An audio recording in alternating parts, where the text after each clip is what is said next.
Hey everyone, welcome back to our channel. Today I'm going to show you how you can change the start icon interface over here in a very simple way. You just need to simply click on your right mouse button and then click for settings.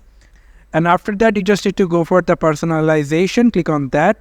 And then here you will find the option called start. So if you click on that, you can see there are a lot of way out into here into this start icon. You can click on the more pins, or if you want to click on this more recommendation.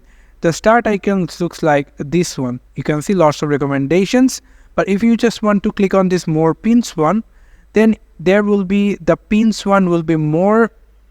There will be the pinned one, and it will shows a lot of pinned one. It will shows a lot of pinned one into your start icon over here, into your start interface over here. Use it as a default. It will be middled with pinned and recommended apps. So this is how we can change start interface into your Windows 11. Thank you so much for watching this video. I hope to see you in other videos. Till then, goodbye.